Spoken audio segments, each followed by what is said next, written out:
चलिए, आप सभी का एक बार फिर से स्वागत है साध्य पीएससी एकेडमी में।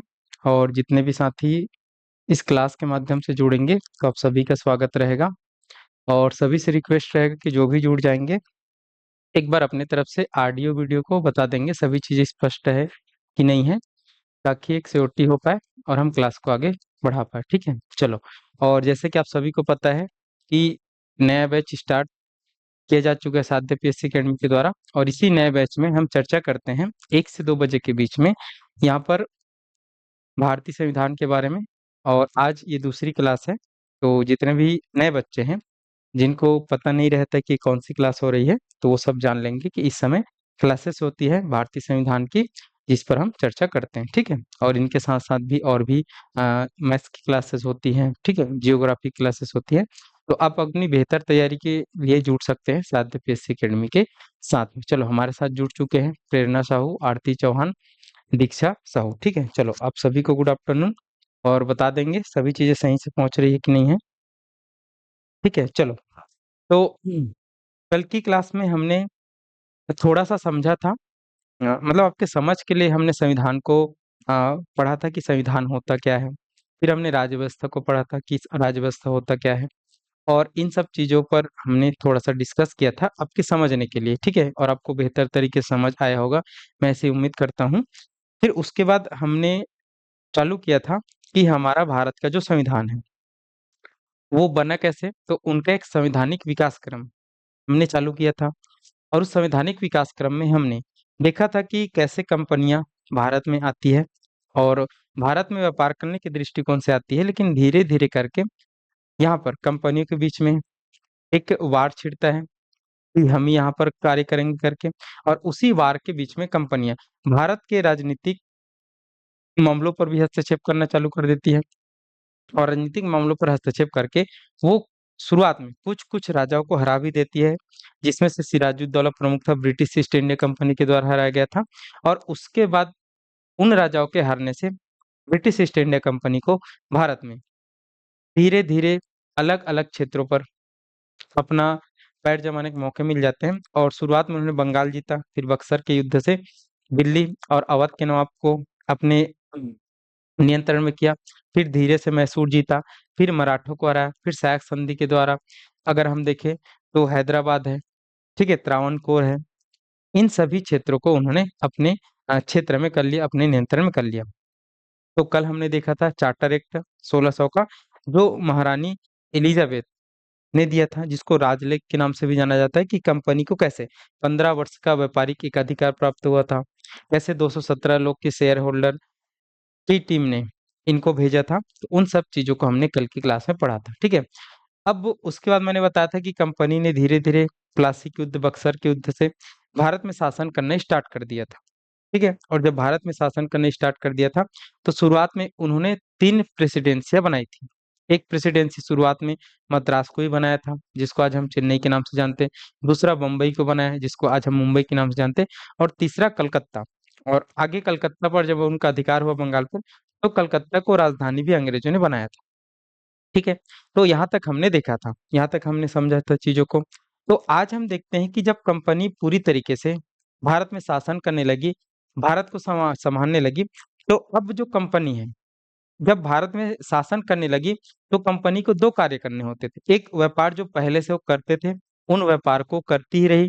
और दूसरा, अब भारत में उनको, भारत के जितने भी राज्य में उनका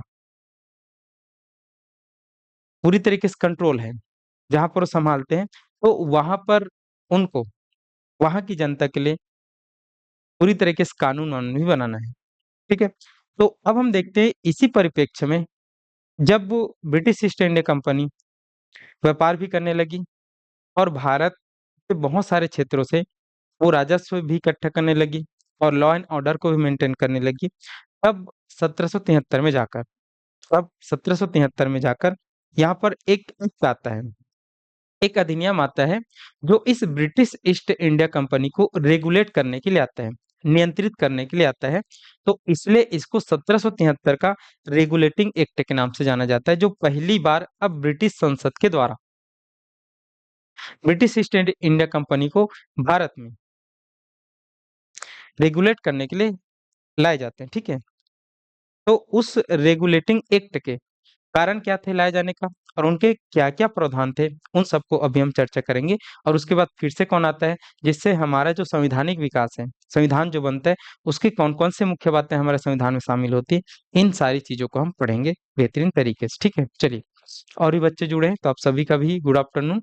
चलिए, दीक्षा साहू बोल रहे हैं, नोट्स कैसे बनाएँ सर? देखो, तो नोट्स मैं जो पढ़ा रहा हूँ ना, मैं लिखता हूँ, ठीक है? और लिखने के साथ-साथ कुछ चीज़ें मैं भी लिखता हूँ, लेकिन कुछ चीज़ें नहीं लिखता हूँ। तो जो इम्पोर्टेंट फैक्ट है, जो भी इम्पोर्टेंट तथ्य है, तो उनको तो मैं बताता हूँ, तो उन सबको आप क्या करेंगे, धीरे-धीरे करके लिखते जाएँगे, ठीक है? जैसे अभी आप नोट्स बना रहे हैं, तो उस नोट्स में आप पहला टॉपिक करके लिख लेना, भारत में संवैधानिक विकास। और भारत में संवैधानिक विकास हम देख रहे हैं, तो उस भारत में संवैधानिक विकास के क्रम में मैंने आपको पिछले क्लास में पढ़ाया था, 1600 का चार्टर एक्ट, और उसके बाद पढ़ाया था 1726 का चार्टर एक्ट, और आज मैं आपको पढ़ा रहा हूँ 1773। तो उन सबको आप थोड़े से की पॉइंट करके लिखना, और उसमें जो-जो भी इम्पोर्टेंट फैक्ट रहेगा, उनको आप क्या करते जाएँगे, ऐड करते हुए जाएँगे, ठीक है? ऐसा आप नोट्स बना सकते हैं। चलो, तो अब हम देखते हैं 1773 का रेगुलेटिंग एक्ट, ठीक है? यहाँ पर हम समझते हैं 1773 का रेगुलेटिंग एक्ट। चलिए, 1773 का रेगुलेटिंग एक्ट, 1773 का रेगुलेटिंग एक्ट या फिर रेगुलेटिंग अधिनियम, ठीक है? चलिए, तो यहाँ पर ये 1773 में आया था, और पहली बार ब्रिटिश ईस्ट इंडिया कंपनी को भारत में रेगुलेट करने के लिए ब्रिटिश संसद के द्वारा ये एक्ट लाया गया था। इसलिए इनको 1773 का रेगुलेटिंग एक्ट कहा जाता है। ये आपको ध्यान पे होना चाहिए, ये आपको समझना है, ठीक है? चलिए, अब अगर हम देखें कि ये जो रेगुलेटिंग एक्ट है, इनको क्यों लाया गया था?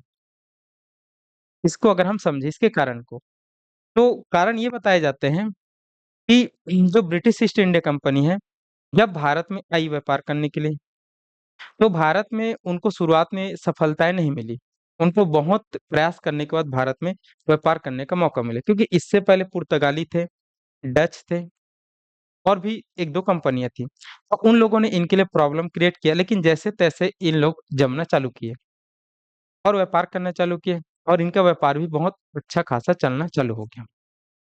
तो व्यापार से इनको फ़ायदा हो रहा था। अब उसके बाद कंपनी ने भारत में की राजनीति में हस्तक्षेप किया, तो राजनीति में हस्तक्षेप करने से भी इनको फ़ायदा हुआ। कई क्षेत्र इन्होंने जीत लिए, वहाँ का राजस्व भी इनको मिलने लगा। तो एक तो भारत से व्यापार भी कर रहे थे, और भारत से इनको राजस्व भी प्राप्त हो रहा था। फिर भी 1773 के जाते-जाते तक ये खबर मिलती है कि ब्रिटिश ईस्ट इंडिया कंपनी घाटे में चल रही है। ब्रिटिश ईस्ट इंडिया कंपनी में पैसा नहीं है। तो जब ये बातें ब्रिटिश संसद को पता चली, तो उस समय जो ब्रिटिश संसद था, तो उस ब्रिटिश संसद में जो प्राइम मिनिस्टर था, उस समय प्राइम मिनिस्टर लॉर्ड नॉर्थ, उस समय अगर हम देखेंगे, तो यहाँ पर ब्रिटिश संसद में अगर हम प्राइम मिनिस्टर की बात करें, तो जो पीएम था, वो लॉर्ड नॉर्थ थे। कौन थे? लॉर्ड नॉर्थ थे, ठीक है? जैसे अभी हमारे भारत देश में पीएम मोदी जी है, उस समय ब्रिटेन में कैसे थे पीएम? लॉर्ड नॉर्थ नाम के थे। तो लॉर्ड नॉर्थ को जब ये बातें पता चली, तो उन्होंने बोला, ये कंपनी कुछ न कुछ तो यहाँ पर भ्रष्टाचार कर रहे हैं, कुछ न कुछ तो गलत चीज़ें हो रही हैं, कि इतना सब कुछ होने के बावजूद ये कंपनी घाटे में क्यों जा रही है? जबकि हर चीज़ मिल रहा है, और भारत सोने की चिड़िया है, और वहाँ हर चीज़ मिल रहा है, फिर भी ये कंपनी कैसे कर रही है? तो इन्होंने एक गुप्त समिति का निर्माण किया। इस लॉर्ड नाथ ने एक गुप्त समिति का निर्माण किया, एक सीक्रेट कमिटी का निर्माण किया, ठीक है? गुप्त समिति का निर्माण किया, और गुप्त समिति का निर्माण करने के बाद इन्होंने इन गुप्त समिति को काम दिया कि आप ब्रिटिश ईस्ट इंडिया कंपनी जो भारत में काम कर रही है, उनके कार्यों को पूरी तरीके से समझो कि गलती कहाँ पे हो रहा है, क्या कर रहे हैं, जिससे नुकसान हो रहा है इन लोग को। तो इस गुप्त समिति ने जब देखा, रिसर्च किया और समझा, तो इस गुप्त समिति ने अपनी रिपोर्ट में बताया कि British east India company Bharat में भले दिखाने के लिए नुकसान में है, लेकिन इनके जो व्यक्ति है, जैसे गवर्नर हैं, जैसे अधिकारी लोग हैं, वही सबसे ज़्यादा भ्रष्टाचारी है। वो ब्रिटिश ईस्ट इंडिया कंपनी के नाम से काम करने गए हैं, लेकिन वो अपना पर्सनल व्यापार करते हैं, और बहुत ज़्यादा वो पैसा अपने स्वयं के लिए कमा रहे हैं। तो यही सबसे ज़्यादा क्या है, यही सबसे ज़्यादा गलत बात है। ये जब पता चला किनको, इस गुप्त समिति को पता चला, तो इसको बताया प्राइम मिनिस्टर को, लॉर्ड नाथ को।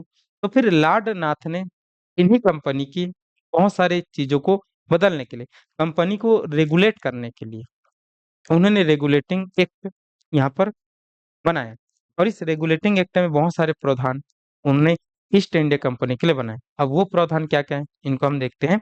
तो इसको ना, इस रेगुलेटिंग एक्ट को यहाँ पर एक और नाम से जाना जाता है। इसको कहा जाता है नॉर्थ इंडिया एक्ट के नाम से जाना जाता है। किसके नाम से जाना जाता है इसको?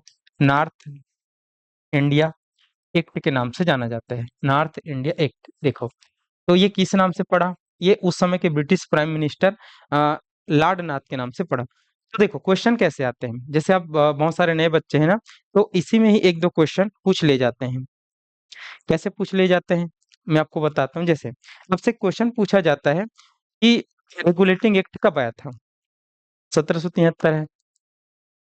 एकदम बच्चों वाला क्वेश्चन। अब ऐसे क्वेश्चन नहीं पूछे जाते हैं, लेकिन आप सभी अभी बच्चे ही हैं, तैयारी कर रहे हैं शुरुआत में। तो क्वेश्चन इसमें यही पूछा जाता है कि भारत में ब्रिटिश ईस्ट इंडिया कंपनी को रेगुलेट करने के लिए रेगुलेटिंग एक्ट कौन से वर्ष में आया था?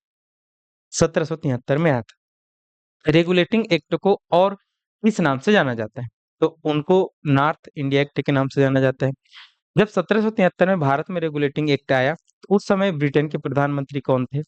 लॉर्ड नाथ थे। तो 3 क्वेश्चन तो यहीं से बन जाएंगे, ठीक है। लेकिन ये सब क्वेश्चन अब नहीं पूछा जाता, लेकिन क्वेश्चन कैसे पूछा जाता है, कैसे पूछा गया है, इनको हमको देखेंगे। जैसे एक क्वेश्चन और पूछा जाएगा कि 1773 के रेगुलेटिंग एक्ट के प्रमुख प्रावधान कौन कौन से थे? तो अभी हम प्रावधान पढ़ेंगे, और उस प्रावधान में भी आपके पास बहुत सारे क्वेश्चन निकल के आएंगे, तो उन पर हम चर्चा करेंगे, ठीक है। चलिए, और भी बच्चे जुड़ रहे हैं हमारे पास। जितेंद्र कश्यप, चांदनी सिन्हा। चलो, आप दोनों को भी गुड आफ्टरनून। जितेंद्र कश्यप पूछ रहे हैं, सर सीजी एसआई ग्रुप में बाकी सब्जेक्ट का क्लास नहीं हो रहा है क्या सर जी? चलिए, जितेंद्र कश्यप जी, अब इनके बारे में तो मेरे को पता नहीं है, क्योंकि हम लोग ना ग्रुप में नहीं जुड़े रहते हैं, ठीक है। ग्रुप में टेक्निकल टीम जुड़ी रहती है, जो आपको क्लास प्रोवाइड कराती है, ठीक है। तो मैं आपकी बात को मैं पहुंचा दूंगा टीम को, ठीक है, कि सीजीएसआई ग्रुप में बाकी सब्जेक्ट क्लास नहीं हो रहा है करके, ठीक है। तो आपको यहाँ पर बता देंगे, या फिर आप यहाँ पर हमारे जो संस्थान के नंबर है ना, उस नंबर पर कांटेक्ट करके पूछ लीजिएगा, ठीक है। चलो, और बाकी मैं बता दूंगा हमारे टीम को कि ऐसा ऐसा बच्चों का वो आ रहा है करके, ठीक है, क्वेरीज आ रहा है करके, तो आपके समस्या का समाधान करेंगे, ठीक है। चलो, आगे बढ़े। अब हम देखते हैं कि यहाँ पर जो रेगुलेटिंग एक्ट है, ये रेगुलेटिंग एक्ट क्यों आया, समझ आ गया कारण। अब हम समझते हैं कि इस रेगुलेटिंग एक्ट जो आया, इस रेगुलेटिंग एक्ट के प्रावधान क्या थे, इस रेगुलेटिंग एक्ट के प्रमुख चीजें क्या थी जो इस रेगुलेटिंग एक्ट में आया था, इनको हम जानते हैं। तो इस रेगुलेटिंग एक्ट के अगर हम प्रावधानों को समझे, इनको समझे, अगर हम प्रावधानों को समझे, तो इस रेगुलेटिंग एक्ट का जो प्रावधान था, एक प्रावधान इसमें ये था कि अब बंगाल के गवर्नर को बंगाल का गवर्नर जनरल बना दिया गया, ठीक है। बंगाल के गवर्नर को बंगाल का गवर्नर जनरल बना दिया गया। बंगाल के गवर्नर को बंगाल का गवर्नर जनरल बना दिया गया। बंगाल का गवर्नर जनरल बना दिया गया, ठीक है। बंगाल का गवर्नर जनरल बना दिया गया, ठीक है, बना दिया गया। ये हमको देखना है, ठीक है। देखो, जो अंग्रेज आए थे, शुरुआत में जब आए थे ना, तो यहाँ पर इनकी 3 मुख्य प्रेसिडेंसी हुआ करती थी, मतलब 3 मुख्य क्षेत्र हुआ करते थे। मैंने आपको कल भी बताया था कि 3 मुख्य क्षेत्रों में पहला वो जब आए थे, तो ये जो मद्रास, जिसको आज हम चेन्नई के नाम से जानते हैं, यहीं पर इन्होंने स्टेब्लिश किया अपनी पहला, हम देखेंगे तो किला बनाया। फिर जब इनको जो बम्बई है, जो मुंबई वाला क्षेत्र है, तो इन्होंने इनको डेवलप किया, ठीक है। फिर उसके बाद ये चले गए यहाँ पर कलकत्ता की तरफ, तो कलकत्ता को इन्होंने डेवलप किया। और फिर आगे चलकर इसी कलकत्ता वाला जो राज्य है बंगाल, इनको ये लोग जीत लेंगे। तो यहाँ पर 3 प्रेसिडेंसी, 3 क्षेत्र थे अंग्रेजों के पास, ठीक है। और इन तीनों क्षेत्रों में अलग अलग गवर्नर बैठते थे। मतलब जो बम्बई प्रेसिडेंसी, उसके अंतर्गत जितने भी क्षेत्र आते थे, तो उसमें जो नियम कानून है, वो बम्बई, क्या हो गया सर? चाबी इधर तो नहीं है सर।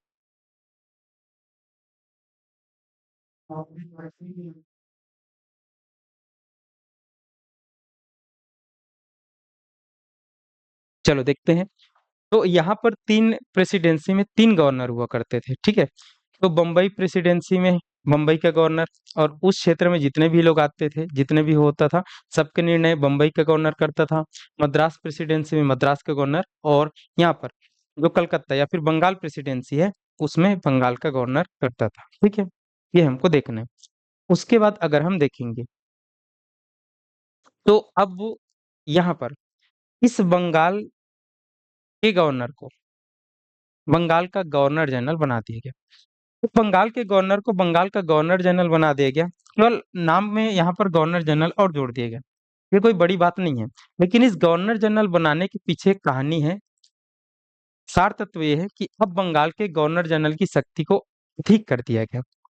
अधिक कर दिया कहने का मतलब है कि यहाँ पर दो जो और प्रेसिडेंसी थी, बम्बई और कौन सा, मद्रास। ठीक है, तो इन बम्बई और जो मद्रास प्रेसिडेंसी है, इस बम्बई और मद्रास प्रेसिडेंसी को अब इस बंगाल के जो गवर्नर जनरल है उसके अधीन कर दिया गया। मतलब अब ब्रिटिश ईस्ट इंडिया कंपनी में जो भारत में है, उनका बॉस कौन रहेगा? बंगाल का जो गवर्नर जनरल रहेगा वही बॉस रहेगा। वही क्या रहेगा? बॉस रहेगा। मतलब अब बंगाल का जो गवर्नर जनरल है वो बम्बई और मद्रास के क्षेत्र के लिए भी पूरी तरीके से नियम कानून बनाएंगे। ये आपको समझना है। तो यहाँ पर अब केंद्रीकरण के तत्व को बढ़ा रहे हैं कि अब जो शक्ति है उसका केंद्रीकरण किया जा रहा है, एक व्यक्ति को दिया जा रहा है, और वही क्या है, पूरे बंगाल के गवर्नर जनरल के नाम से जाना जाता है। तो अब बंगाल के गवर्नर का नाम बंगाल का गवर्नर जनरल कर दिया गया, और मुंबई और जो मद्रास है उसके गवर्नर को बंगाल के गवर्नर जनरल के अधीन कर दिया गया। तो अब शक्तिशाली कौन हो गया? बंगाल का गवर्नर जनरल हो गया। ये आपको ध्यान रखना है। उसके बाद दूसरा दूसरा अगर हम प्रावधान देखें इस 1773 के रेगुलेटिंग एक्ट में, तो दूसरा जो प्रावधान है वो अब यहाँ पर जब इसको बंगाल का गवर्नर जनरल बना दिया गया, तो इनकी शक्ति में वृद्धि कर दिया कि अब इनको मुंबई और मद्रास की भी प्रेसिडेंसी को भी संभालना है, उनको भी देखना है करके। तो अब जब इनको इनके शक्ति में विस्तार किया गया, तो ये तो अब एक अकेले व्यक्ति की बात नहीं है।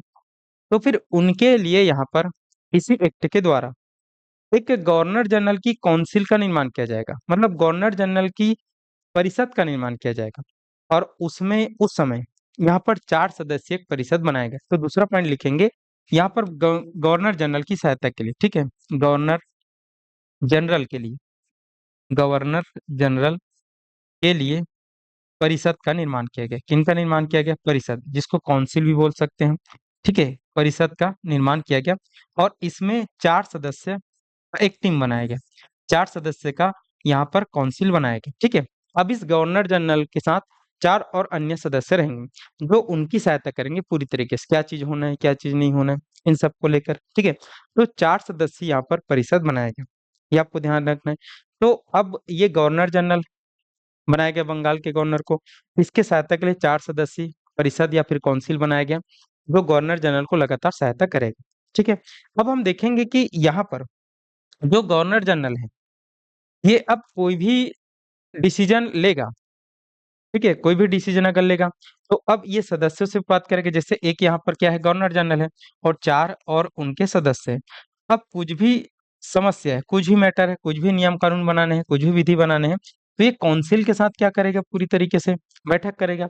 अब काउंसिल के साथ जब बैठक करेगा तो निर्णय लेने की जो क्षमता रहेगी, निर्णय लेने की जो क्षमता रहेगी अब इस सदस्य पर रहेगा। मतलब किन पर रहेगा? इस काउंसिल पर रहेगा। तो यहाँ पर बहुमत के आधार पर ही निर्णय होगा। किन के आधार पर होगा? बहुमत के आधार पर निर्णय होगा। और बहुमत के आधार पर जो निर्णय होगा, तो यहाँ पर बहुमत कैसे रहेगा? तो बहुमत की जो संख्या रहेगी वो 3 रहेगी। और यहाँ पर 3 अगर सदस्य राजी होते हैं किसी भी विषय पर कुछ भी करने के लिए, तब ये पास होगा। और यहाँ पर 3 सदस्यों को बहुमत रखा है। क्यों? क्योंकि 4 सदस्य है, अगर हम दो दो रखेंगे तो मैच टाई हो जाएगा, बराबर हो जाएगा ना भाई। तो यहाँ पर बहुमत रखा गया 3-1 का। ठीक है, कि 3 सदस्य अगर राजी होते हैं तभी उन पर कार्य होगा, अन्यथा नहीं होगा। अब आप बोलेंगे सर ये गवर्नर जनरल भी तो है, तो उनका क्या? तो गवर्नर जनरल को सामान्य बातों पर मतदान करने वाले का कोई भी अधिकार नहीं रहेगा। इनके पास रहेगी वीटो शक्ति। इनके पास कौन सी रहेगी? वीटो शक्ति रहेगी, कि अगर ये लोग ना भी बोल रहे हैं, ठीक है, देखो मुद्दा लेकर कौन आएगा? गवर्नर जनरल आएगा, और इन सबको बोलेगा कि आप क्या चाहते हो। तो सब बोलेंगे सही सही करके, तो चलो वोटिंग करिए। तो 3 लोगों ने हाँ बोल दिया तो वो पास हो जाएगा। और यहाँ पर 2-2 से होगा तो वो नहीं हो पाएगा, ठीक है? 1-3 से होगा तभी हो पाएगा, ठीक है? और यहाँ पर अगर गवर्नर जनरल को लगता है कि वो चीज़ें सही हैं, लेकिन ये लोग नहीं मान रहे, तो अपनी वीटो शक्ति का प्रयोग करके उनको पास करा सकते हैं। तो ऐसा है, ठीक है? तो यहाँ पर आप देखेंगे 4 सदस्यों की जो टीम बनी है, उसमें बहुमत के आधार पर ही यहाँ पर चीज़ों को रखा जाएगा और यहाँ पर गवर्नर जनरल को निर्णायक मत या फिर वीटो शक्ति प्राप्त रहेगा। ये आपको देखना है, ये आपको समझते हुए जाना है, ठीक है? आगे बढ़ते हैं। अब देखते हैं, जो 4 सदस्य जोड़े गए हैं, ठीक है? वैसे 4 सदस्यों को तो पूछा नहीं गया है आज तक, ठीक है?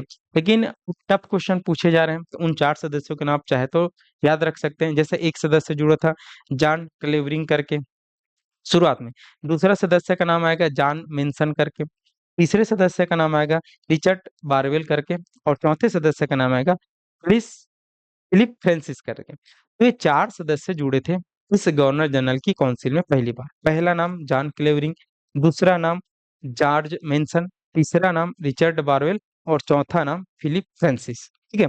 तो इन चारों का नाम मैंने बोला, लोग लिख लेना, ठीक है? और पॉज़ करके लिख लेना, ठीक है? एक बार और इन सब का नाम को आपको भूलना नहीं, ठीक है? अब क्वेश्चन बहुत टफ पूछे जा रहे हैं और ये सब तो बहुत बार पूछे जा रहे हैं, जो ऐसा हम बोल सकते हैं कि बहुत बार, अब नहीं पूछे जाएँगे, ठीक है? तो इन सदस्यों का नाम कौन-कौन जुड़े थे? परिषद में पहली करके पूछेगा, तो एक बार मैं और दोहरा दे रहा हूँ, ध्यान से सुनना। एक नाम आता है जॉन क्लेवरिंग, दूसरा नाम आता है जॉर्ज मेंशन, तीसरा नाम आता है रिचर्ड बारवेल और चौथा नाम आता है फिलिप फ्रांसिस करके। तो ये 4 लोग परिषद में जुड़े थे कार्यकारिणी सदस्य के रूप में, ये आपको समझना है, ये आपको देखते हुए जाना है, ठीक है? चलो, तो यहाँ पर बंगाल के गवर्नर को गवर्नर जनरल बना दिया गया और उनकी काउंसिल का निर्माण किया गया जिसमें 4 सदस्य थे और निर्णय हमेशा बहुमत के आधार पर हो गया, ठीक है? अब हम देखते हैं यहाँ पर तीसरा, तो तीसरा जो पॉइंट यहाँ पर आता है इस 1773 के रेगुलेटिंग एक्ट का, तो तीसरा जो पॉइंट है वो सर्वोच्च न्यायालय की स्थापना किया जाएगा। रेगुलेटिंग एक्ट के द्वारा ही भारत में सर्वोच्च न्यायालय की स्थापना किया जाएगा। किसकी स्थापना किया जाएगा? सर्वोच्च न्यायालय की स्थापना, सर्वोच्च न्यायालय की स्थापना किया जाएगा, ठीक है? स्थापना किया जाएगा और सर्वोच्च न्यायालय की स्थापना इसी एक्ट के माध्यम से भारत में होती है और कहाँ पे होती है? तो 1774 को होती है। कहाँ पे? कलकत्ता में। और इसके प्रथम जो न्यायाधीश होते हैं, वो एलिजा एम्पे को बनाए जाते हैं। मतलब यहाँ पर भारत में न्यायपालिका का भी उदय हो रहा है। इनका उदय हो रहा है, न्यायपालिका का उदय हो रहा है। और आप सबको पता है कि हमारे देश की जो सुप्रीम कोर्ट है, सर्वोच्च न्यायालय वो दिल्ली में है, ठीक है? तो इस समय सर्वोच्च न्यायालय अंग्रेजों ने बनाया है भारत में और 1774 में इसकी स्थापना किया। किस अधिनियम के द्वारा? 1773 के रेगुलेटिंग एक्ट के द्वारा। कहाँ पर? कलकत्ता में। कहाँ पर किया गया? कलकत्ता में किया गया। इसलिए जब भी आपसे क्वेश्चन पूछा जाता है कि भारत में पहला न्यायालय कौन-सा है करके, तो आप हमेशा लगाते हो कलकत्ता, क्योंकि कलकत्ता में पहली बार खोला गया था। ये आपको ध्यान पे रखते हुए जाना है, ठीक है? ये आपको समझना है।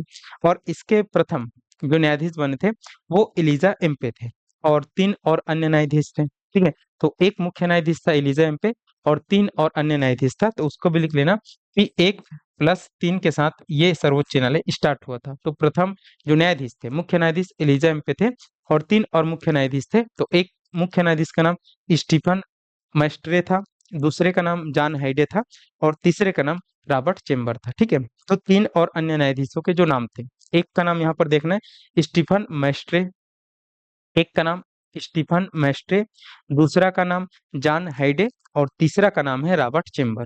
तीसरा का नाम कौन-सा है? रॉबर्ट चेम्बर है। ध्यान आपको रखना है, समझते हुए आपको जाना है, ठीक है? चलिए, तो ये हो गया तीसरी बात है। ठीक है? सर्वोच्च न्यायालय की स्थापना हो जाती है। इसके द्वारा भारत में कलकत्ता में और 1774 को होती है, लेकिन कौन से एक्ट के द्वारा होता है? 1773 के रेगुलेटिंग एक्ट के द्वारा होता है। ये आपको ध्यान रखना है। एक मुख्य न्यायाधीश बने थे एलिजा एम्पे और 3 और अन्य न्यायाधीश थे जिसका नाम मैंने अभी आपके पास नाम लिया। ठीक है? स्टीफन मेस्ट्रे था और जॉन हाइडे था और एक था यहाँ पर रॉबर्ट चैम्बर। एक कौन था यहाँ पर? Robert chamber. ये आपको ध्यान पे रखना है। ठीक है? चलिए, अब हम देखते हैं कि और कौन-सी प्रावधान यहाँ पर किया गया था। 1773 के रेगुलेटिंग एक्ट में। तो अब हम देखते हैं कि इसमें एक और पॉइंट था कि यहाँ पर कोर्ट ऑफ डायरेक्टर्स का चुनाव होगा, ठीक है? और कोर्ट ऑफ डायरेक्टर्स का जो चुनाव होगा, अब ये कोर्ट ऑफ डायरेक्टर क्या है हम समझते हैं, ठीक है? देखो, मैं पहले लिखता हूँ कोर्ट ऑफ डायरेक्टर, ठीक है? कोर्ट ऑफ डायरेक्टर का चुनाव, देखो, अब ये कोर्ट ऑफ डायरेक्टर क्या है मैं आपको समझाता हूँ। देखो कि जब 1600 में ब्रिटिश ईस्ट इंडिया कंपनी बनी, 1600 में क्या बना? ब्रिटिश ईस्ट इंडिया कंपनी बनी। तो जो ब्रिटिश ईस्ट इंडिया कंपनी बनी 1600 में, तो 1600 में बनने के बाद मैंने आपको बताया कि इसमें लगभग 217 लोगों ने अपना इन्वेस्ट किया था, शेयर होल्डर थे। तो अब ये 217 लोग तो भारत आते ही नहीं थे, ये तो अपने ब्रिटेन में रहते थे ना भाई। और जो भेजा जाता था, तो यहाँ पर एक गवर्नर भेजा जाता था भारत में, और वहीं संभालता था सभी चीजों को व्यापार करके। और ये सब लोग जो रहते थे वो ब्रिटेन में ही रहते थे। इन्हीं 217 लोगों में से यहाँ पर 24 सदस्यीय एक बोर्ड ऑफ डायरेक्टर बनाया जाता था। इन्हीं 217 लोगों में से 24 सदस्यीय बोर्ड ऑफ डायरेक्टर का गठन किया जाता था। और इन लोगों का कार्यकाल 1 साल के लिए रहता था। कितने साल के लिए रहता था? 1 साल के लिए रहता था। मतलब ये 1 साल तक पद पर रहते थे।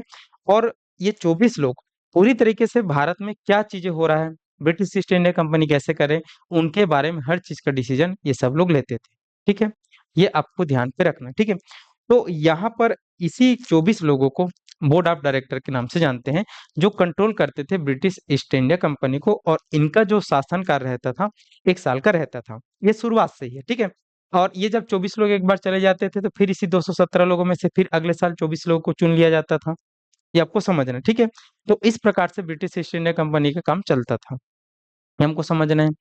अब उसी कोर्ट ऑफ जो डायरेक्टर है, ठीक है, उसी क्या है, कोर्ट ऑफ जो डायरेक्टर है, तो उसमें अब इनका जो चुनाव है, इनका जो चुनाव है, इसको थोड़ा सा पद्धति को चेंज किया गया। कैसे पद्धति को चेंज किया गया? इसमें बोला गया कि अब जो भी व्यक्ति है, जो यहाँ पर 1000 पाउंड का, ठीक है, 1000 पाउंड से ऊपर का शेयर होल्डर है। अब वहां पाउंड चलता है, जैसे हमारे पास रुपया चलता है। ठीक है, तो 1000 रुपया, सॉरी 1000 पाउंड वाले जो भी शेयर होल्डर है, वही अब बन सकेंगे क्या, यहाँ पर कोर्ट ऑफ डायरेक्टर के मेंबर। पहले 500 पाउंड वाला था। पहले कितना था? पहले यहाँ पर 500 पाउंड वाले जो भी शेयर होल्डर थे, वो भी बन सकते थे। लेकिन अब बोला गया कि जिनके पास 1000 पाउंड का ही शेयर होल्डर है, या फिर उससे ज्यादा का है, वही लोग ही क्या बन सकेंगे, कोर्ट ऑफ डायरेक्टर के मेंबर बन सकेंगे। बाकी उसके नीचे वाले लोग नहीं बन सकते। उससे पहले कितने लोग, कितने तक था? 500 पाउंड वाले तक था, ये हमको देखना है। और यहाँ पर यह भी बोला गया कि अब जो 24 सदस्य चुने जाते हैं, अब जो 24 सदस्य चुने जाते हैं ना, तो इन 24 सदस्यों में अब 1/4 सदस्य, अब 1/4 सदस्य है, वो हर साल सेवा मुक्त होगा। वो क्या होगा? हर साल सेवा मुक्त होगा। पहले एक ही वर्ष हम सभी हो जाते थे, लेकिन अब वैसा नहीं होगा। अब जो 24 सदस्य है, वो एक चौथाई सदस्य, जो 24 सदस्य का अगर आप एक चौथाई सदस्य निकालोगे, तो 6 आएगा। 6 सदस्य अब हर साल सेवा मुक्त होगा। और उसके बदले में ही 6 लोग हर साल नए आएंगे। ठीक है, उसके बदले में क्या आएंगे? 6 लोग आएंगे। ठीक है, और इसका अगर हम देखेंगे, तो इनका कार्यकाल 1 से बढ़ाकर 4 वर्ष कर दिया है। इनका कार्यकाल कितना हो गया? अब 4 साल का हो गया। कितने साल का हो गया? 4 साल। क्योंकि अब एक चौथाई ही निकल रहे हैं ना भाई, तो एक साल 4 निकलेंगे, मतलब 6 निकलेंगे। फिर दूसरे साल में 6 निकलेंगे, फिर तीसरे साल में 6 निकलेंगे, फिर चौथे साल में 6 निकलेंगे। तो 6 6 करके जब निकलेंगे, तो एक सदस्य का कार्यकाल अब कितने साल का हो जाएगा? 4 साल का हो जाएगा। ये आपको समझना है। तो यहाँ पर कोर्ट ऑफ डायरेक्टर के चुनाव में भी पूरी तरीके से परिवर्तन किया गया। तो अब जिस मेंबर के पास, जिस शेयर होल्डर के पास 1000 पाउंड का या उससे ज्यादा का शेयर है, वही कोर्ट ऑफ डायरेक्टर के मेंबर बन सकेंगे। पहले 500 वाले तक भी बन जाते थे। और अब हर साल जो कोर्ट ऑफ डायरेक्टर के जो लोग हैं, उसमें से केवल एक चौथाई लोग ही मुक्त होंगे, और वहीं जोड़ेंगे। और फिर सबका कार्यकाल कैसा रहेगा? 4 साल, जैसे राज्यसभा का रहता है वैसे ही। ऐसा इन लोगों ने कर दिया। ठीक है, और साथ ही साथ एक और चीज है कि अब यहाँ पर जो भी कंपनी के लोग हैं, वो अपना निजी व्यापार नहीं कर पाएंगे। वो क्या नहीं कर पाएंगे? अपना निजी व्यापार नहीं कर पाएंगे। उनको निजी व्यापार अगर करना है, तो यहाँ पर पूरी तरीके से उनको अनुमति लेना पड़ेगा, ताकि भ्रष्टाचार ना हो सके। ये आपको समझना है, ये आपको देखना है। ठीक है, चलो। तो इतना जो चीज है, वो रेगुलेटिंग एक्ट में आता है। रेगुलेटिंग एक्ट के द्वारा कंपनी को रेगुलेट किया गया। ठीक है, चलो। तो क्या क्या क्वेश्चन मैं आपको पढ़ लेता हूँ। सर कल का पीडीएफ नहीं आया है। किसका पीडीएफ? इसका, मतलब इसका पीडीएफ चाहिए क्या आप लोग को? अगर चाहिए तो फिर बोल दिया जाएगा, आपको भेज देंगे। ठीक है, सर सीक्वेंस से याद करना रहेगा नेम को, नहीं सीक्वेंस से याद नहीं करना, इसको भी आप सीक्वेंस से याद नहीं करना है, ठीक है। आपको जैसे तैसे याद हो जाए वही बहुत है, ठीक है। सीक्वेंस से ऐसा कुछ याद नहीं करना है, जो इंपॉर्टेंट चीजें हो उसी को याद करना है, ठीक है। चलो, तो यहाँ तक आप सभी लोग को समझ आया कि नहीं आया, एक बार बताएंगे, फिर मैं अब आपको बताता हूँ कि क्वेश्चन कैसे पूछे जाते हैं, क्वेश्चन कैसे आते हैं, ठीक है। चलिए जल्दी से बताएंगे, यहाँ तक क्लियर है कि आप सभी को, फिर कुछ डाउट है, फिर हम चर्चा करेंगे क्वेश्चन कैसे आते हैं, कैसे पूछे जाते हैं, उसके बारे में देखेंगे।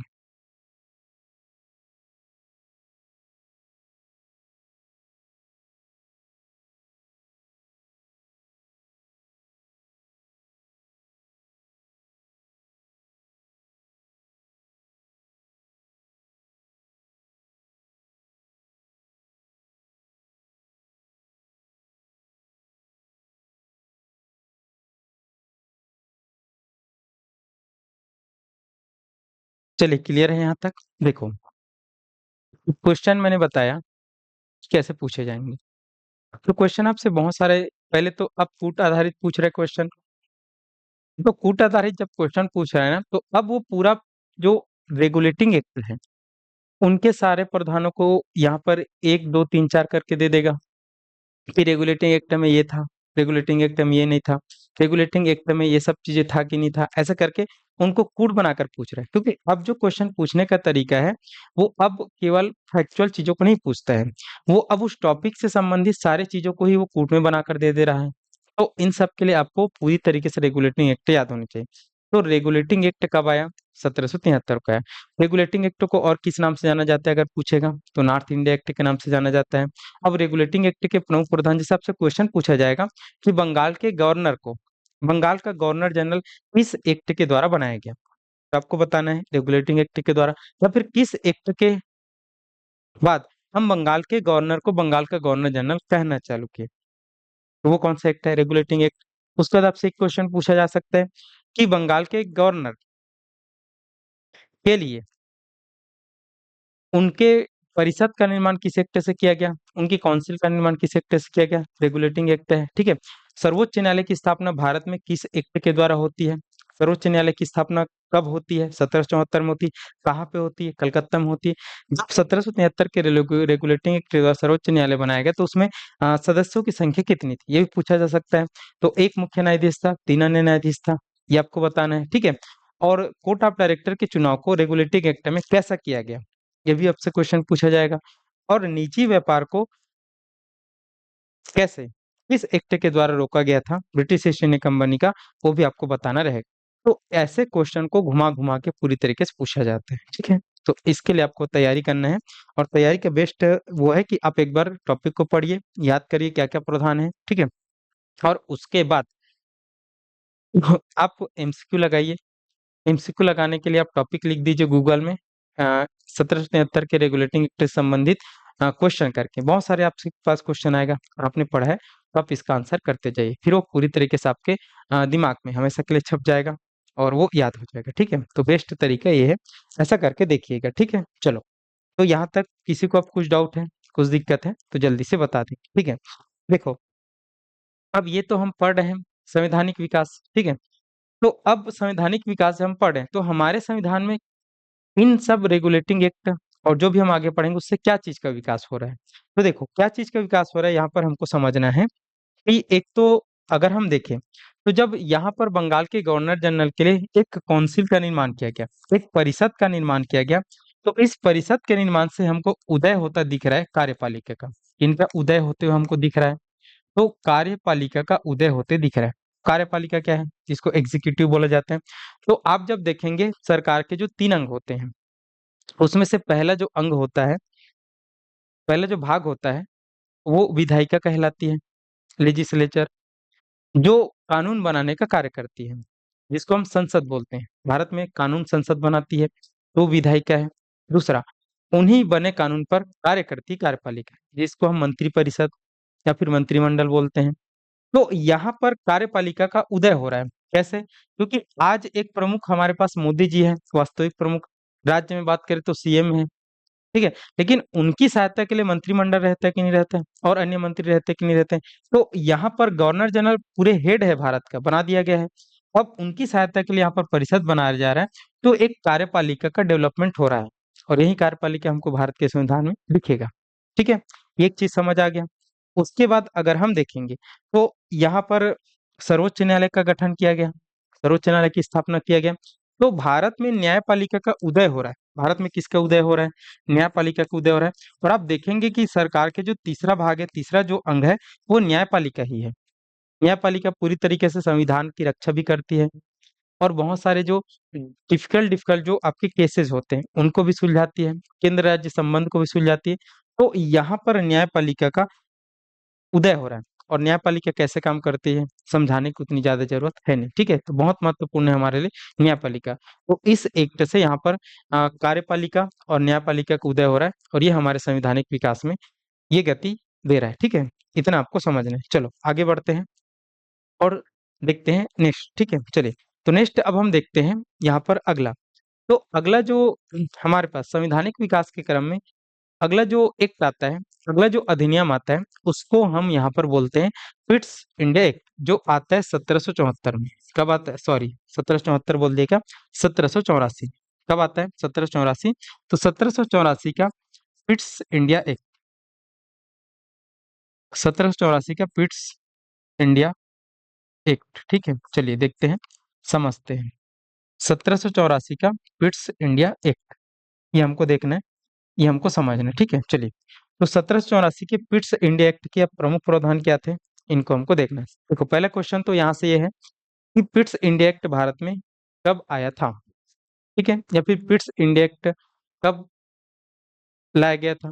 तो 1784। 1784 में अंग्रेजों के द्वारा कौन सा एक्ट लाया गया था, ये भी आपको पूछा जा सकता है। तो पिट्स इंडिया एक्ट याद रखना, 1784। ठीक है, देखो, जैसे मैंने आपको बताया था ना कि जब 1773 में रेगुलेटिंग एक्ट आया, तो उस समय एक ब्रिटिश प्राइम मिनिस्टर थे जिसका नाम था लॉर्ड नाथ, और उनके नाम से उस एक्ट को बोला जाता है, नॉर्थ इंडिया एक्ट के नाम से।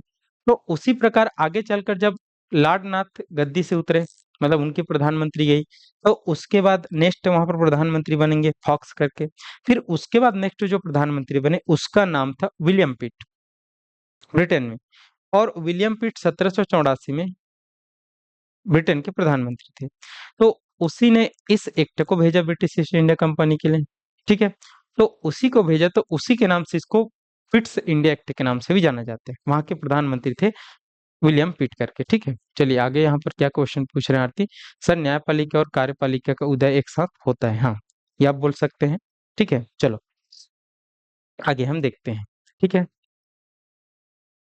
चलो, तो इसको विलियम पिट के नाम से, पिट्स इंडिया एक्ट के नाम से जाना जाता है। अब हम देखते हैं कि यहाँ पर जो अंग्रेज है, मतलब ब्रिटिश ईस्ट इंडिया कंपनी है, उनके लिए कौन कौन से प्रावधान इस पिट्स इंडिया एक्ट में आते हैं? तो इस पिट्स इंडिया एक्ट में अगर हम देखें ना, तो अब जो ब्रिटिश संसद है वो ईस्ट इंडिया कंपनी में कुछ और चेंजेस करती है। अब वो कुछ चेंजेस कैसे करती हैं वो हमको देखना है, वो हमको समझते हुए जाना है। जैसे अगर हम देखें तो यहाँ पर मैंने आपको बताया था court of director, court of director, जिसको हम निदेशक मंडल भी बोल सकते हैं, जिसको हम क्या बोल सकते हैं? निदेशक मंडल भी बोल सकते हैं। ठीक है, जिसको हम क्या बोलते हैं? निदेशक मंडल, कोर्ट ऑफ डायरेक्टर। अभी अभी मैंने आपको बताया ये 24 सदस्य होते हैं और ये 24 सदस्य शेयर होल्डर ही होते हैं। तो अब यहाँ पर जो निदेशक मंडल है, ये निदेशक मंडल में सदस्यों की संख्या 24 थी। उनके एक चौथाई सदस्य हर एक साल में रिलीज हो जाएंगे और फिर से भरे जाएंगे। तो अब ब्रिटिश ईस्ट इंडिया कंपनी ने, हम देख रहे थे कि ये ब्रिटिश ईस्ट इंडिया कंपनी इस निदेशक मंडल और भारत में गवर्नर जनरल के माध्यम से शासन करती थी। ये ब्रिटेन में बैठे होते थे और भारत में गवर्नर जनरल प्रमुख हुआ करता था। तो अब यहाँ पर ये देखा गया ब्रिटिश संसद के द्वारा कि जो कोर्ट ऑफ डायरेक्टर है और जो गवर्नर जनरल है, वो दोनों काम को एक साथ कर रहे हैं। कौन से दोनों काम को एक साथ कर रहे हैं? देखो, ब्रिटिश ईस्ट इंडिया कंपनी जब से भारत में आई है, तो शुरुआत में तो वो व्यापार करने के लिए आई थी, व्यापार किया करती थी। लेकिन धीरे धीरे उन्होंने भारत की राजनीति में इंटरफेयर किया और अब वो भारत में शासन भी कर रही है। भारत में क्या कर रही है? वो शासन भी संभाल रही है, बहुत सारे राज्यों को जीत चुकी है और वहां पर शासन संभालने का भी कार्य कर रही है। तो दो कार्य कर रही है और दोनों कार्य बहुत ज्यादा क्या कर रहे हैं, बहुत ज्यादा कठिन है ना भाई। आप राजनीति भी कर रहे हो और आप व्यापार भी कर रहे हो। तो यहाँ पर इस एक्ट के द्वारा ये बोला गया कि ये दोनों कार्य एक साथ करने से बहुत बर्डन है। तो अब एक और उन्होंने बोर्ड बनाया। इस एक्ट के द्वारा ब्रिटिश ईस्ट इंडिया कंपनी के लिए एक नया और बोर्ड बनाया, एक नए बोर्ड का गठन किया गया और उस बोर्ड को बोला जाता है बोर्ड ऑफ कंट्रोल, जिसको नियंत्रक मंडल के नाम से जाना जाता है। ठीक है, एक बोर्ड ऑफ कंट्रोल की स्थापना की है। चलो लिखते हैं इसमें, बोर्ड ऑफ कंट्रोल की स्थापना। एक बोर्ड ऑफ कंट्रोल की स्थापना, ठीक है, एक बोर्ड ऑफ कंट्रोल की स्थापना किया गया। ठीक है, एक बोर्ड ऑफ कंट्रोल की स्थापना किया, जिसको आप नियंत्रक मंडल बोल सकते हो। ठीक है, नियंत्रक मंडल, ठीक है, वो निदेशक मंडल है। अब इस बोर्ड ऑफ कंट्रोल की स्थापना किया गया और इस बोर्ड ऑफ निदेशक मंडल, एक मिनट,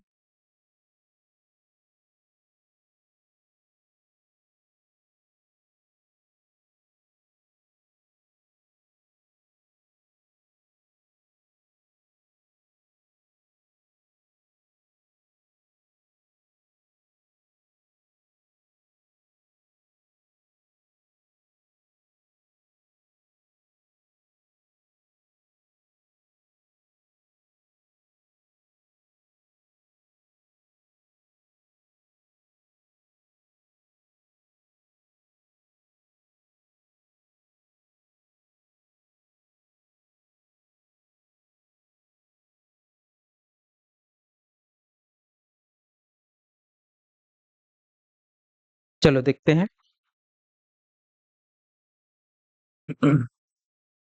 चलो, तो यहाँ पर हम चर्चा कर रहे थे कि एक और यहाँ पर नियंत्रक मंडल बनाया गया, जिसको हम बोर्ड ऑफ कंट्रोल के नाम से जानते हैं, जिसको हम सीओडी बोल सकते हैं। ठीक है, क्या बोल सकते हैं यहाँ पर, सीओडी बोल सकते हैं। ठीक है, जिसको कोर्ट ऑफ डायरेक्टर कहा जाता है। क्या कहा जाता है, कोर्ट ऑफ डायरेक्टर कहा जाता है। अब इसमें यहाँ पर 6 सदस्य रहेंगे। इसमें कितने सदस्य रहेंगे, 6 सदस्य यहाँ पर रहेंगे। अब वो जो 6 सदस्य है, इसमें 24 सदस्य हैं। ठीक है, हाँ सॉरी, ये सीओडी है ना, कोर्ट ऑफ डायरेक्टर है। ठीक है, और ये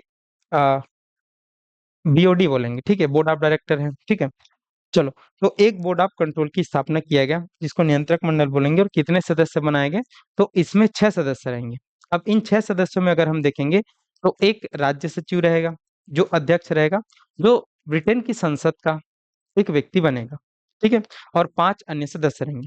अब इनके कार्य अगर हम देखेंगे तो इनका जो कार्य रहेगा, जो कंपनी शासन कर रही है भारत में, जो कंपनी राजनीति कर रही है भारत में, इस कार्य को देखना। इस कार्य को कौन देखेगा, यहाँ पर ये देखेगा। कौन देखेगा, ये नया जो हमने बनाया, ठीक है, बोर्ड ऑफ कंट्रोल। क्या बनाए हमने, बोर्ड ऑफ कंट्रोल बनाए हैं, बीओडी बनाए हैं। ठीक है, बोर्ड ऑफ कंट्रोल। ठीक है, सॉरी डी बोल दिया, क्या, बीओसी। ठीक है, बोर्ड ऑफ कंट्रोल। ठीक है, ये सीओडी है, निदेशक मंडल, और ये नियंत्रक मंडल। ठीक है, बहुत कंफ्यूजन होता है, मैं अभी 2 बार गलत बोल डाला, तो आप लोग भी इसको थोड़ा सा ध्यान से पढ़िएगा। ठीक है, चलो, तो यहाँ पर निदेशक मंडल अब केवल कौन से कार्य को करेगी, केवल व्यापार वाले कार्य को संभालेगी, कि व्यापार में जितना भी दिक्कत हो रहा है, जितना भी वो सब हो रहा है, तो इनको निदेशक मंडल देखेगी। ठीक है, और जो शासन करना है, जो राजनीति कर रहे हैं जो भारत के राज्यों में, तो उनके कार्य को कौन से करेगा, यहाँ पर बोर्ड ऑफ कंट्रोल करेगा। ठीक है, और जिसमें कितने सदस्यों की नियुक्ति किया जाएगा, 6 सदस्यों की नियुक्ति किया जाएगा। और इन 6 सदस्यों में से एक अध्यक्ष रहेगा। एक कौन रहेगा, एक अध्यक्ष रहेगा, और 5 और अन्य सदस्य रहेंगे। ठीक है, एक जो अध्यक्ष रहेगा वो ब्रिटिश पार्लियामेंट से रहेगा, मतलब वो ब्रिटेन की संसद से रहेगा। कहाँ से रहेगा, ब्रिटेन की संसद का वो मेंबर रहेगा। तो यहाँ पर पूरी तरीके से अब जो ब्रिटिश संसद है, उन्होंने ब्रिटिश ईस्ट इंडिया कंपनी पर और नियंत्रण कर लिया। क्यों, क्योंकि यहाँ पर पता नहीं चल रहा था कि उनको व्यापार कैसा चल रहा है और शासन कैसे चल रहा है।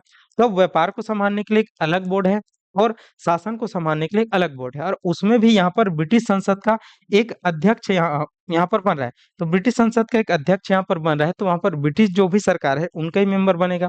तो उनका ही जब मेंबर बनेगा तो इनको पता रहेगा कि ब्रिटिश ईस्ट इंडिया कंपनी के भारत में क्या हो रहा है, कहाँ टाइम जा रहा है, नहीं जा रहा है, बहुत मुनाफा आ रहा है। तो यहाँ पर नियंत्रण और भी कड़ा हो रहा है इस पिट्स इंडिया एक्ट के द्वारा। इनका ब्रिटिश ईस्ट इंडिया कंपनी पर ब्रिटेन की संसद का। तो ये बात है, ठीक है, ये आपको देखना है। अब उसके बाद और क्या चीज होता है इस 1700 जो 84 का पिट्स इंडिया एक्ट है। तो उसके बाद अगर हम देखेंगे तो अब जो ब्रिटिश ईस्ट इंडिया कंपनी है वो भारत में शासन भी कर रही है और व्यापार भी कर रही है। तो अब यहीं पर अगर हम देखेंगे तो दो संस्था है। ये संस्था काम करेगी इनका नियंत्रण का, राजनीतिक नियंत्रण का। ये संस्था काम करेगी व्यापार का, ये आपको समझना है, ठीक है। इतना चीजें हो गया।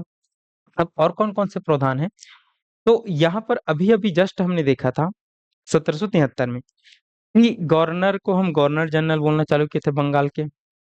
उनके सहायता के लिए हमने एक परिषद बनाया था और उस परिषद में हमने 4 सदस्यों की नियुक्ति किया था। और कुछ भी होगा तो वो बहुमत के आधार पर ही वो होगा। तो अब गवर्नर जनरल की जो परिषद है उसकी सदस्य संख्या को यहाँ पर घटा दिया गया। तो यहाँ पर लिखना गवर्नर जनरल की सदस्य संख्या को घटा दिया गया, ठीक है। गवर्नर जनरल की सदस्य संख्या को घटा दिया, गवर्नर जनरल की सदस्य संख्या को घटा दिया। और घटा दिया तो कैसा किया, तो यहाँ पर 4 था गवर्नर जनरल की सदस्य संख्या परिषद में, 4 था। तो 4 से घटाकर इनको 3 कर दिया गया। तो आपसे क्वेश्चन बहुत ज्यादा पूछा जाता है कि किस एक्ट के द्वारा गवर्नर जनरल के काउंसिल के सदस्यों की संख्या कम कर दी गई या फिर 4 से घटाकर 3 कर दी गई। तो वो किया गया था पिट्स इंडिया एक्ट के द्वारा, ठीक है। और ये भी पूछा जाता है कि किस एक्ट के द्वारा गवर्नर जनरल की काउंसिल का निर्माण किया गया था, तो उसमें आपको बताना है 1773 का रेगुलेटिंग एक्ट है। लेकिन उसके काउंसिल के सदस्यों की संख्या 4 से घटाकर 3 भी कर दिया गया जस्ट अगले ही जब आया अधिनियम उसमें। वो कौन सा है, 1784 का पिट्स इंडिया एक्ट है। ये बात बिल्कुल ध्यान रखना, बहुत बार इसमें आपको फंसाता है, ठीक है। उसके बाद अगर हम जाएंगे तो अब अगर हम देखेंगे तो हमने देखा कि इसके जस्ट जो 1773 का रेगुलेटिंग एक्ट आया था उसमें केंद्रीकरण किया गया था, व्यक्तियों को एक ही जगह पर केंद्रीकृत कर दिया गया था। बंगाल के गवर्नर के हाथों में सौंप दिया गया था, जिसको हम बंगाल के गवर्नर जनरल बोलते हैं। और जो बम्बई है और जो एक मद्रास वाले हैं उनके गवर्नर को उसके अधीन कर दिया गया था, ठीक है। लेकिन अब यहाँ पर जो प्रांतीय गवर्नर है कहाँ, बम्बई और मद्रास में, ठीक है। तो उनके लिए भी परिषद बनाया गया, ठीक है। तो ये चीज भी आपको ध्यान रखना है, प्रांतीय गवर्नरों के लिए भी परिषद का निर्माण किया गया। इसका प्रांतीय गवर्नरों के लिए, प्रांतीय गवर्नरों के लिए परिषद का निर्माण किया गया, ठीक है। परिषद का निर्माण, तो प्रांतीय जो गवर्नर है, ठीक है, उनको भी सहायता के लिए भी परिषद का निर्माण किया गया। और उसकी सदस्य संख्या कितना रखा गया, 3 रखा गया। तो 3 सदस्यीय परिषद का निर्माण किया गया। अब देखो आपसे यहाँ पर एक क्वेश्चन पूछा जाता है कि किस एक्ट के द्वारा प्रांतीय गवर्नरों के लिए भी परिषद का निर्माण किया गया। तो यहाँ पर 3 जो परिषद का निर्माण किया गया उनका नाम है, 3 सदस्यीय परिषद का निर्माण जो किया गया वो प्रांतीय गवर्नरों के लिए किया गया। और 2 प्रांत और थे इनके पास, बंगाल के अलावा मद्रास था जो शुरुआत था इनका, और बंबई था, ठीक है। तो यहाँ भी गवर्नर बैठते हैं तो उनके लिए भी परिषद का निर्माण किया गया, ठीक है। चलो यहाँ पर क्या पूछ रहे हैं दीक्षा साहू, एक और बार बताया सर, बीओडी को करके देखो। मैंने आपको 2 संस्था बताया, ठीक है। 2 संस्था कौन सा बताया, ये तो शुरुआत से ही बना है, जब से कंपनी बनी है तब से बना है 1600 से, ठीक है। जिसको हम निदेशक मंडल बोलते हैं, जिसमें 24 सदस्य हुआ करते थे, ठीक है। तो अब इनका बर्डन बढ़ गया है आगे चलकर, जब इन्होंने भारत में शासन भी करना चालू किया, राजनीति भी करना चालू किया। तो इनके बर्डन को कम करने के लिए एक नई संस्था बना रहे हैं 1784 में। और वो संस्था कौन सी है, बोर्ड ऑफ कंट्रोल बोलते हैं यहाँ पर, बोर्ड ऑफ कंट्रोल के नाम से जानते हैं, जिसको हिंदी में हम नियंत्रक मंडल बोल सकते हैं, ठीक है। अब इसमें 6 सदस्य की नियुक्ति किया गया। कितने सदस्य की नियुक्ति किया गया, 6 सदस्य की। अब 6 सदस्य की नियुक्ति किया गया तो एक इसमें अध्यक्ष होगा और 5 अन्य सदस्य होगा। तो एक जो अध्यक्ष होगा ना वो ब्रिटिश पार्लियामेंट का मेंबर होगा। ब्रिटिश पार्लियामेंट मतलब ब्रिटेन की जो संसद है उसका वो सदस्य होगा, ठीक है। अगर आपको समझ नहीं आ रहा होगा तो एक इस माध्यम से समझिए कि जैसे हम भारत के लोग हैं और मान लो जब भारत के कुछ लोग कंपनी बनाते हैं, ठीक है, एक कंपनी बनाते हैं, ठीक है। अब एक वो कंपनी बनाते हैं और उसमें लगभग 100 लोगों ने अपना पैसा लगाया। कितने लोगों ने पैसा लगाया, 100 लोगों ने पैसा लगाया। और बोला कि जितना भी घाटा होगा हम ही वहन करेंगे और जितना भी मुनाफा होगा हम ही करेंगे। और इन लोगों ने बोला कि अब हम एक कंपनी बनाए हैं, व्यापार करेंगे कुछ चीजों का, एक्स वाई जेड हमारे पास वस्तु है, और हम जा रहे हैं यहाँ पर एक देश, चलो एक देश हम लिख देते हैं कनाडा, ठीक है।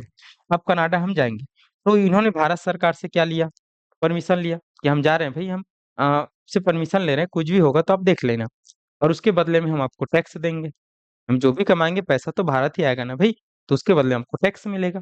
तो भारत सरकार ने बोला ठीक है हमको टैक्स मिलेगा, आप काम करेंगे और आपके टैक्स, आपके कमाए हुए पैसे से हमको टैक्स मिलेगा, तो हमको तो अच्छी बात है, ये बोला गया। अब ये कंपनी चली गई कहाँ पर, कनाडा, और कनाडा में जाकर बहुत ज्यादा अच्छी तरीके से काम करने लगी, करोड़ों अरबों खरबों कमाना चालू करी। अब अरबों खरबों जब इन्होंने कमाना चालू किया, तो उस बारे में जब भारत सरकार को पता चला, तो भारत सरकार को अब लगा कि इस कंपनी को खरीद लेना चाहिए, इस कंपनी को सरकारी कंपनी बना देना चाहिए, बना सकती है, ठीक है। तो यहाँ पर अब भारत की जो संसद है, भारत की क्या है, संसद है, तो भारत की संसद में जो लोग हैं, जो मंत्री हैं, जो प्रधानमंत्री हैं, उन्होंने बोला कि अब इस कंपनी बहुत ज्यादा पैसा कमा रही है वहां पे जाकर। अब बहुत ज्यादा जब पैसा कमा रही है और उन लोगों ने उस क्षेत्र को भी जीत लिया है, तो अब इस कंपनी को हम रेगुलेट करते हैं, नियंत्रित करते हैं, क्योंकि भाई ये तो हमसे परमिशन लेकर गए हैं और हम भी इनको सहायता कर रहे हैं। तो अब भारत की संसद ने उस कंपनी को रेगुलेट करने के लिए बहुत सारे नियम कानून अपने तरफ से भेज दिए, जैसे 1773 में आया, ठीक है। फिर उसके बाद 1784 में अगर हम देखें तो भारत सरकार ने एक बार फिर से बोल दिया कि अब आप लोग जो शुरुआत में जो गए हो, वही लोग केवल अब व्यापार का कार्य करो, और जो राजनीतिक कार्य है उसके लिए हम अपनी तरफ से एक और टीम बना रहे हैं, और उस टीम में हमारे मंत्री रहेंगे, एक अध्यक्ष रहेगा और वो देखने कार्य करेगा। तो यहाँ पर कंट्रोल हो रहा है संसद का, इस पर, उस कंपनी पर। तो ये वैसी वाली बात है, ये आपको समझ में अब आया होगा, एक बार बताएंगे और नहीं आया होगा तो फिर से बताएंगे, ठीक है। तो ये आपको देखना है, तो यहाँ पर कंट्रोल करने के लिए तो लाया जा रहा है सभी इसको तथ्य को, ठीक है। चलिए आगे बढ़ते हैं, ठीक है। चलो हम कहाँ पर थे, एक बार बताएंगे ना, जो भी पूछे थे बच्चे, समझ आया होगा तो आगे करके, नहीं आया होगा तो और बता दीजिए करके, ठीक है, और बता दीजिएगा सरल तरीके से, बट मैं उम्मीद करता हूँ वो आपको समझ आ गया हो, ठीक है। चलिए, तो प्रांतीय गवर्नरों के लिए भी परिषद का निर्माण किया गया, कितने सदस्य, 3 सदस्य, और 2 ही प्रांत और बचे थे, मद्रास और कहाँ पे, बम्बई, ठीक है। ये आपको देखना है, ठीक है।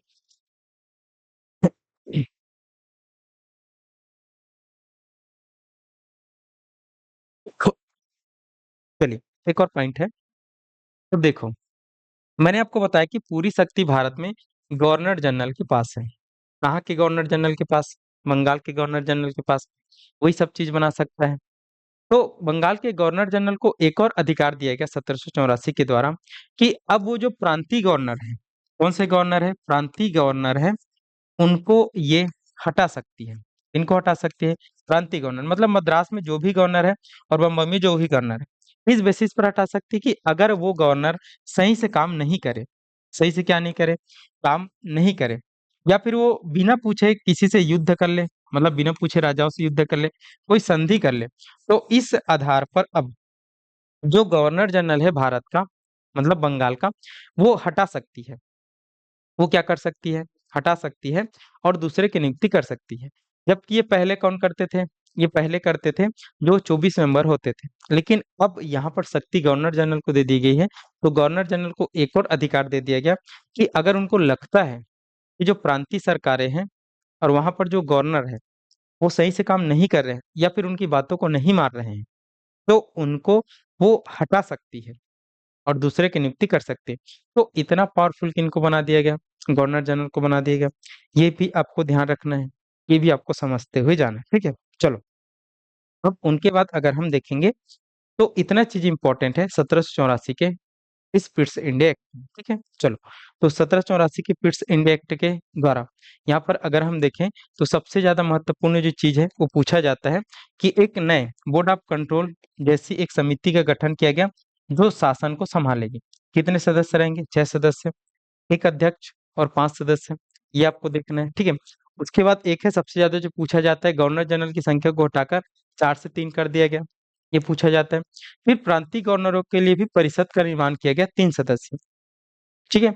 और प्रांतीय गवर्नरों को यहाँ पर हटाने का अधिकार भी किनको दे दिया गया, गवर्नर जनरल को दे दिया गया कि अगर वो सही काम नहीं करे, बिना पूछे युद्ध कर ले और बिना पूछे संधि कर ले तो उनको ही हटा सकती है। इतना आपको समझना है, इतना आपको देखते हुए जाना, ठीक है। चलिए, तो ये चीज इंपॉर्टेंट है और इनको आपको देखना है, ठीक। चलो, तो आज की क्लास उम्मीद करता हूँ आप सबको समझ आया होगा और ठीक लगा होगा, ठीक है। और किसी को अभी तक कुछ भी डाउट है तो एक बार पूछ सकते हैं कि सर हमको यहाँ पर डाउट है। तो आप लोग अभी धीरे धीरे हम जा रहे हैं थोड़ा सा, ठीक है। पहला दूसरा क्लास है और फिर उसके बाद थोड़ा सा और स्पीड पढ़ेंगे और इन सब चीज़ों में बहुत ज़्यादा फैक्ट आएंगे, बहुत ज़्यादा तथ्य आएंगे, ठीक है। और आगे चलकर आप देखोगे ना, जब हम भारत में संविधान सभा का निर्माण होगा तो पूरा हौच पौच होगा। इसलिए इनको एकदम धीरे धीरे करके पढ़ रहे हैं, याद करते हुए पढ़ रहे हैं और यहाँ से क्वेश्चन आते ही है, ये आपको समझने वाली बात है, ठीक है। चलो, तो आज की क्लास को यहीं पिन करते हैं और आप सभी का धन्यवाद जुड़े रहने के लिए। और हर दिन जुड़ा करिएगा इस टाइम पे और क्लास मिस नहीं करिए, क्योंकि क्लास आप मिस करेंगे तो आपको समझ नहीं आएगा। क्योंकि इसके बाद आप रिकॉर्डेड क्लास से देखेंगे और रिकॉर्डेड क्लास में अगर आपके मन में कुछ भी डाउट आया तो आप मेरे से फिर क्या नहीं कर पाएंगे, संपर्क नहीं कर पाएंगे, दूसरे क्लास में पूछेंगे तो फिर उसमें भी आप पीछे हो जाएंगे। तो इसलिए कोशिश करिए कि लाइव क्लास से जुड़ने का, ठीक है। चलो, तो आज की क्लास को यहीं पे एंड करते हैं और आप सभी का धन्यवाद और जुड़े रहिएगा साध्य पीएससी एकेडमी के साथ, ठीक है। कोई भी दिक्कत आता है पूछ लीजिएगा नेक्स्ट क्लास में, ठीक है। चलो, तो पढ़ते रहिएगा, तैयारी अपनी बेहतर करते रहिए।